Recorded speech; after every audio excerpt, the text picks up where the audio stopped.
Welcome everyone I am Sunil मो channel आसी समस्त स्वागत करुच्ची।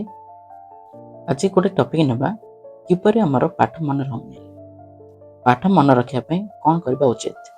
कौन सी विषय को घोषिबा अपेक्षा ता कौन एवं काहेकि होउची ता बुझिबा को चेष्टा करंतु। जदि आपण विषयटी को बुझी जिवे तेबे ताहा आपनक मनरे अधिक दिन पर्यंत रहइबो। केवल बही पढ़िले मन रहे नहीं। पढ़िबा समय मुख्य पॉइंट गुडी को एक खातारे लिखंतु। Writing is practicing twist. लिखिया द्वारा मस्तिष्क सही तथ्य को शीघ्र ग्रहण करे। यह मन रखिबार सबुठ भल उपाय आपण जहाँ पढ़िले भावंतु आपण काहाकू बुझाउछंती।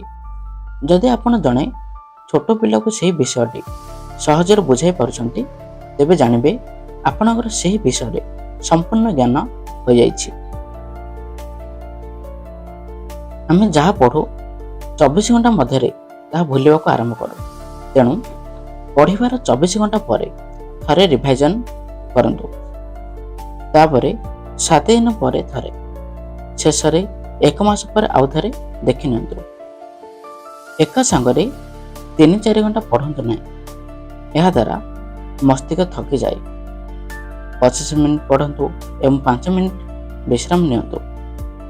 यह विश्राम समय मोबाइल न देखि टिके चलंतु बा पानी पियंतु।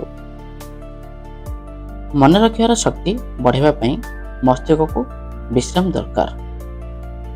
दिन को अति कम रे 7-8 घंटा सोइबा जरूरी। प्रचुर पानी पियंतु एवं हल्का व्यायाम करंतु। एक मूल्यवान परामर्श पढ़िबा समय मोबाइल फोन को निज ठारू दूरे रखंतु।